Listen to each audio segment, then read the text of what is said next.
Chapter 36. Now, this is the genealogy of Esau, who is Edom. Esau took his wives from the daughters of Canaan, Adah, the daughter of Elon the Hittite, Aholibamah, the daughter of Anna, and the daughter of Zibeon the Hivite, and Basemath, Ishmael's daughter, sister of Nebajoth. Now Adah bore Eliphaz to Esau, and Basemath bore Reuel, and Aholibamah bore Jush, Jalam, and Korah. These were the sons of Esau who were born to him in the land of Canaan.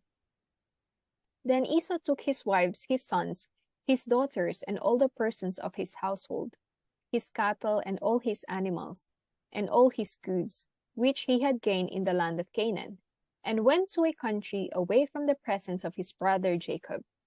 For their possessions were too great for them to dwell together, and the land where they were strangers could not support them because of their livestock. So Esau dwelt in Mount Seir. Esau is Edom. And this is the genealogy of Esau, the father of Edomites in Mount Seir.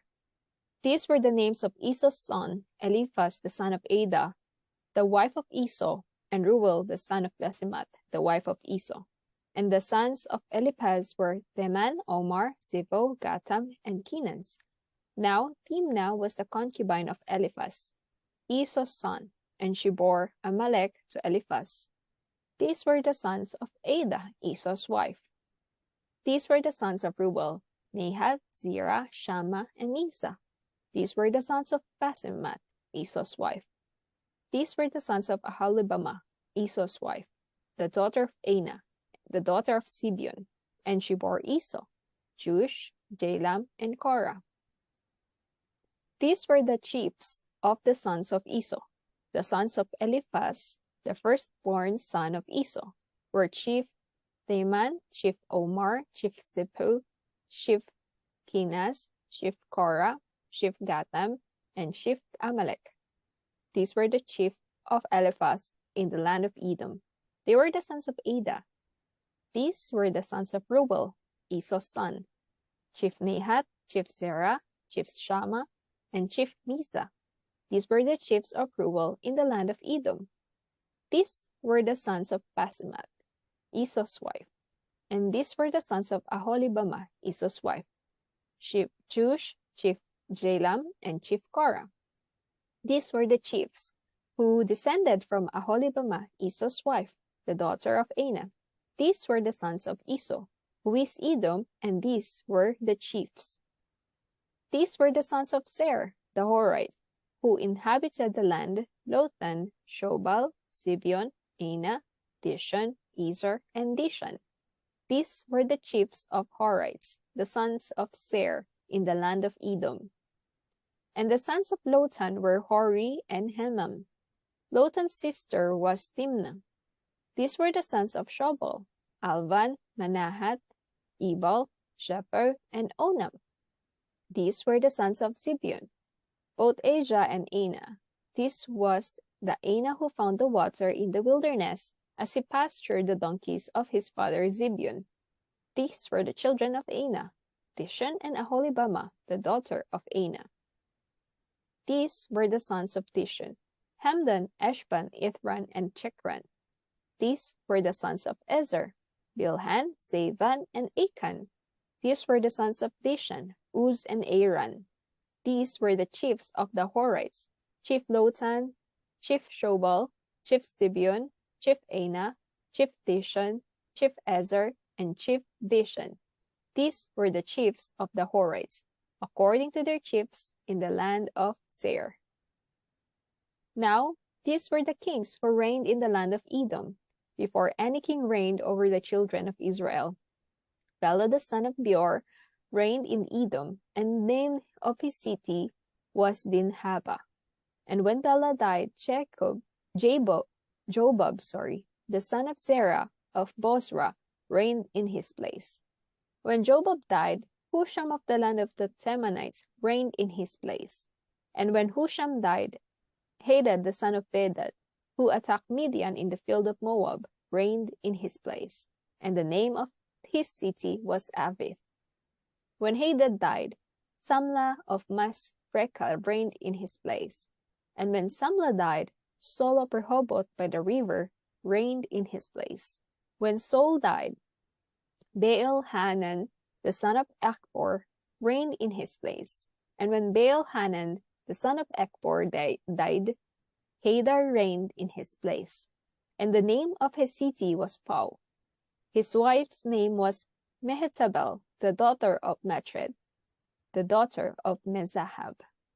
And these were the names of the chiefs of Esau according to their families and their places by their names: Chief Timnah, Chief Alba, Chief Jethet, Chief Aholibamah, Chief Ella, Chief Pinon, Chief Kenaz, Chief Teman, Chief Mibzar, Chief Magdiel, Chief and Chief Iram. These were the chiefs of Edom, according to their dwelling places in the land of their possession. Esau was the father of the Edomites. Chapter 37. Now Jacob dwelt in the land where his father was a stranger, in the land of Canaan. This is the history of Jacob. Joseph, being 17 years old, was feeding the flock with his brothers. And the lad was with the sons of Bilhah and the sons of Zilpah, his father's wives. And Joseph brought a bad report to them, to his father. Now Israel loved Joseph more than all his children, because he was the son of his old age. Also he made him tunic of many colors. But when his brothers saw that their father loved him more than all his brothers, they hated him and could not speak peaceably to him. Now Joseph had a dream, and he had told it to his brothers, and they hated him even more. So he said to them, "Please hear this dream which I have dreamed. These were binding sheaves in the field. Then behold, my sheep arose and also stood upright. And indeed, your sheaves stood and all around and bowed down to my sheaf." And his brother said to him, "Shall you indeed reign over us? Or shall you indeed have dominion over us?" So they hated him even more for his dreams and for his words. Then he dreamed still another dream, and told it to his brothers, and said, "Look, I have dreamed another dream, and this time the sun, the moon, and the 11 stars bowed down to me." So he told it to his father and his brothers, and his father rebuked him and said to him, "What is this dream that you have dreamed? Shall your mother and I and your brothers indeed come to bow down to the earth before you?" And his brothers envied him, but his father kept the matter in mind. Then his brothers went to feed their father's flock in Shechem. And Israel said to Joseph, "Are not your brothers feeding the flock in Shechem?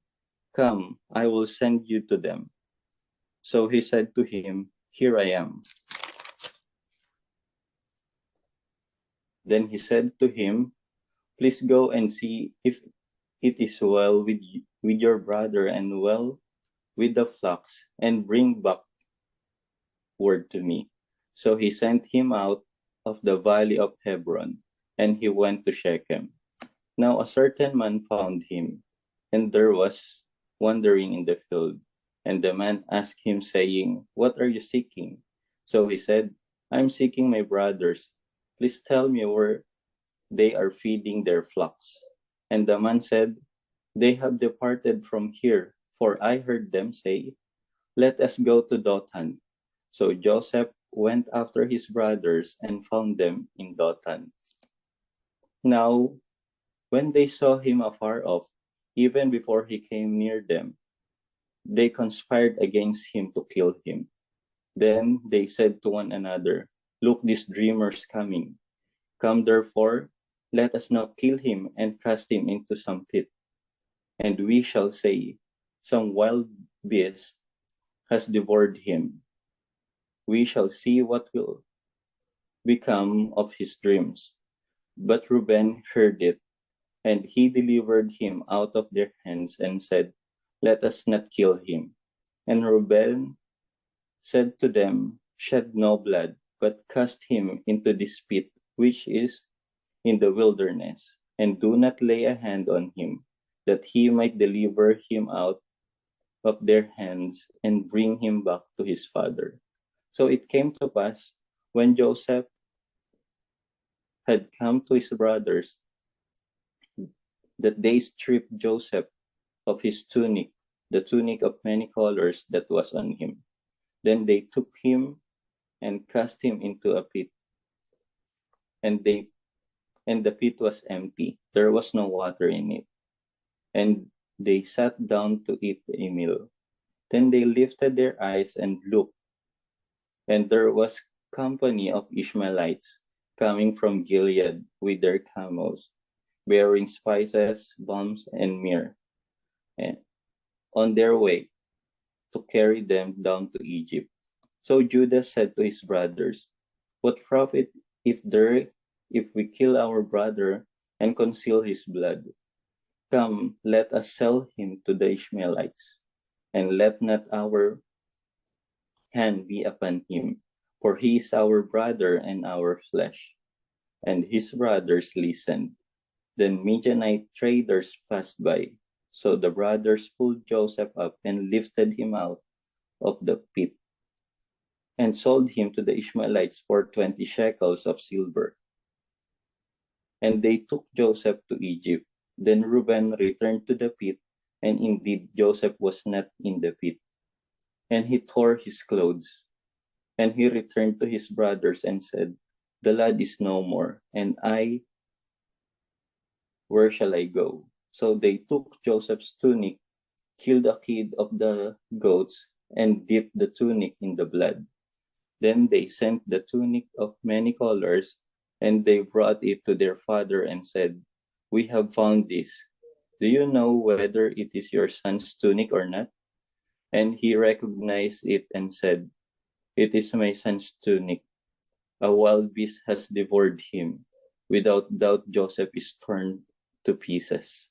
Then Jacob tore his clothes, put sackcloth on his waist, and mourned for his son many days. And all his sons and all his daughters arose to comfort him, but he refused to be comforted. And he said, "For I shall go down into the grave to my son in mourning." Thus his father wept for him. Now Midianites had sold him in Egypt to Potiphar, an officer of Pharaoh and captain of the guard.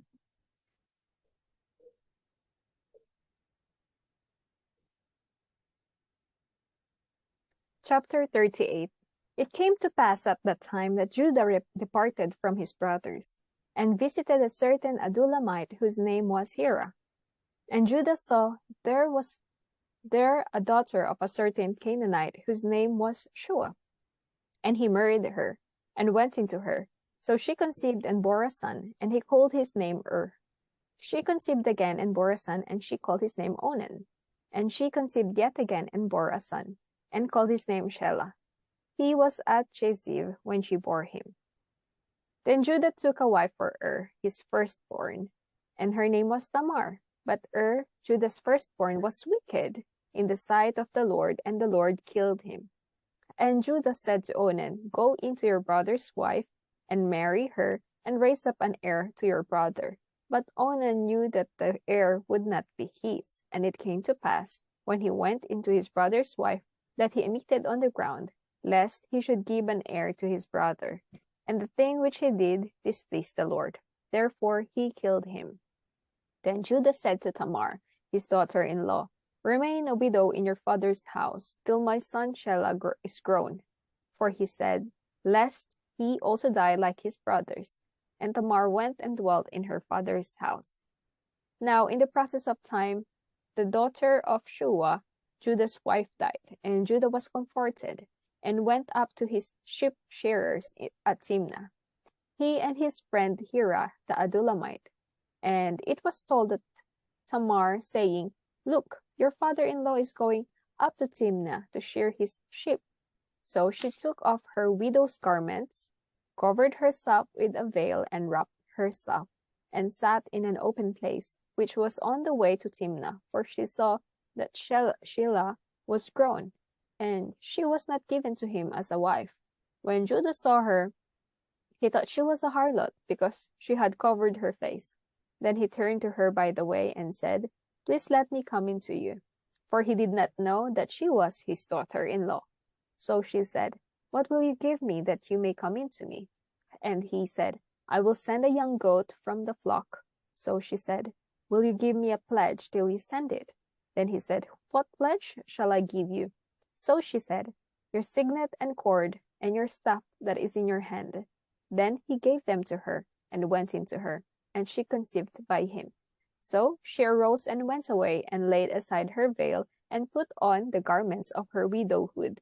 And Judah sent the young goat by the hand of his friend the Adullamite, to receive his pledge from the woman's hand, but he did not find her.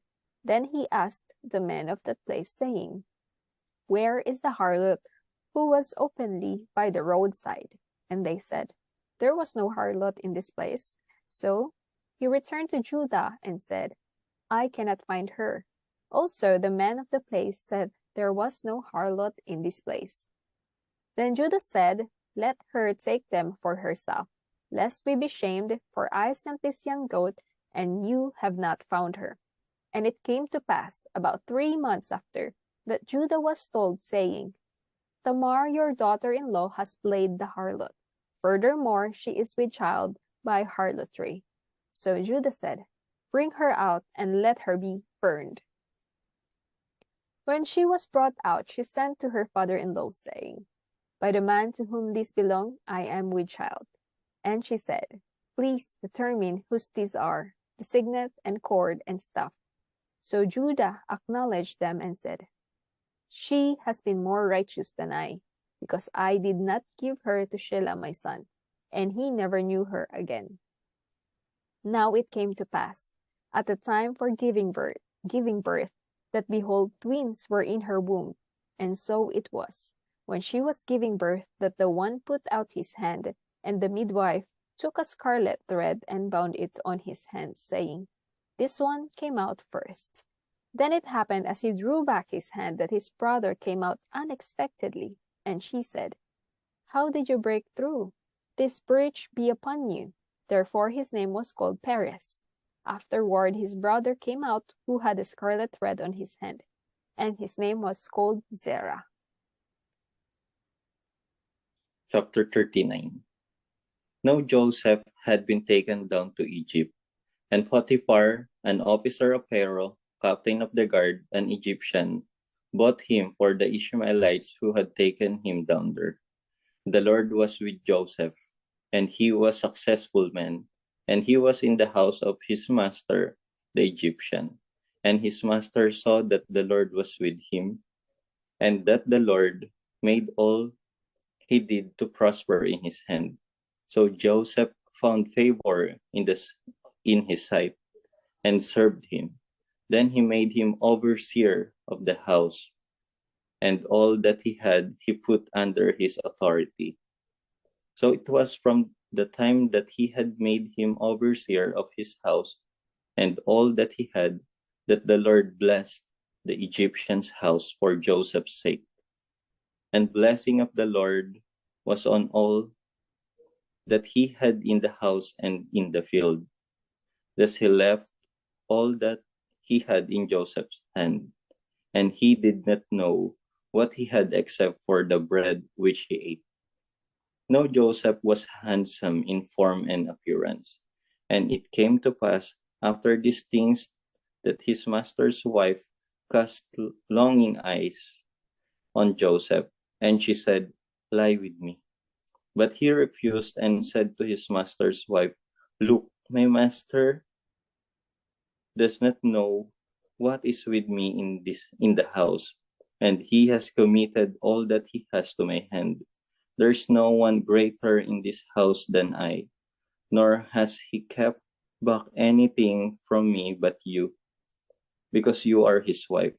How then I can do this great wickedness and sin against God? So it was, as she spoke to Joseph day by day, that he did not heed her, to lie with her or to be with her.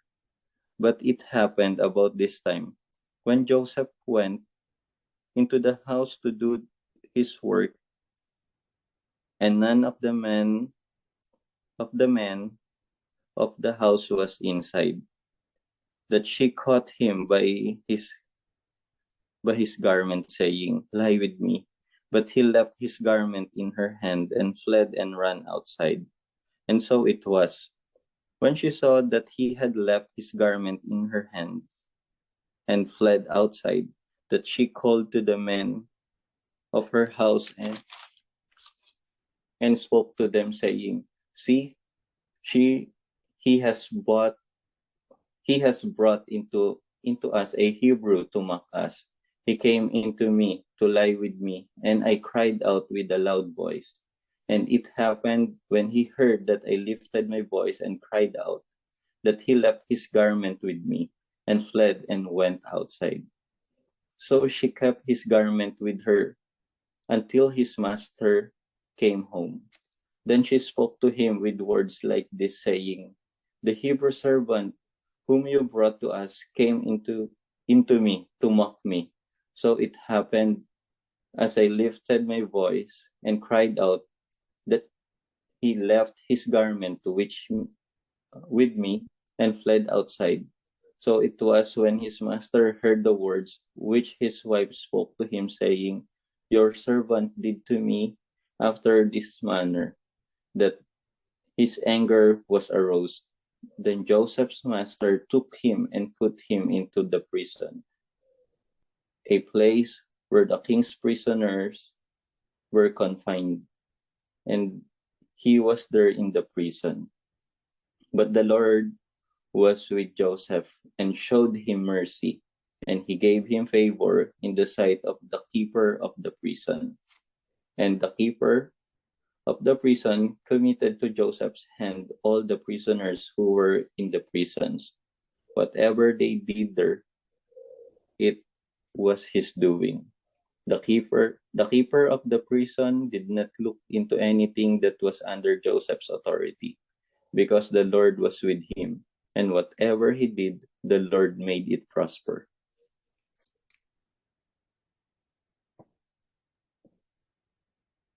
Chapter 40. It came to pass after these things that the butler and the baker of the king of Egypt offended their lord, the king of Egypt. And Pharaoh was angry with his two officers, the chief butler and the chief baker. So he put them in custody in the house of the captain of the guard, in the prison, the place where Joseph was confined. And the captain of the guard charged Joseph with them, and he served them. So they were in custody for a while. Then the butler and the baker of the king of Egypt, who were confined in the prison, had a dream, both of them, each man's dream in one night, and each man's dream with its own interpretation. And Joseph came in to them in the morning and looked at them and saw that they were sad. So he asked Pharaoh's officers who were with him in the custody of his lord's house, saying, Why do you look so sad today?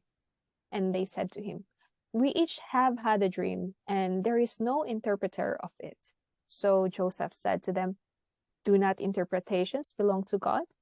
Tell them to me, please. Then the chief butler told his dream to Joseph and said to him, Behold, in my dream a vine was before me, and in the vine were 3 branches. It was as though it budded, its blossoms shot forth, and its clusters brought forth ripe grapes. Then Pharaoh's cup was in my hand, and I took the grapes and pressed them into Pharaoh's cup and placed the cup in Pharaoh's hand. And Joseph said to him, This is the interpretation of it. The 3 branches are 3 days. Now within 3 days, Pharaoh will lift up your head and restore you to your place. And you will put Pharaoh's cup in his hand according to the former manner. when you were his butler. But remember me when it is well with you, and please show kindness to me. Make mention of me to Pharaoh, and get me out of this house. For indeed I was stolen away from the land of the Hebrews, and also I have done nothing here that they should put me into the dungeon." When the chief baker saw that the interpretation was good, he said to Joseph, "I also was in my dream, and there were 3 white baskets on my head. In the uppermost basket were all kinds of baked goods for Pharaoh, and the birds ate them out of the basket on my head." So Joseph answered and said, "This is the interpretation of it. The 3 baskets are 3 days. Within 3 days, Pharaoh will lift off your head from you and hang you on a tree, and the birds will eat your flesh from you." Now it came to pass on the 3rd day, which was Pharaoh's birthday, that he made a feast for all his servants, and he lifted up the head of the chief butler and the end of the chief baker among his servants. Then he restored the chief butler to his butlership again, and he placed the cup in Pharaoh's hand. But he hung the chief baker as Joseph had interpreted to them. Yet the chief butler did not remember Joseph, but forgot him.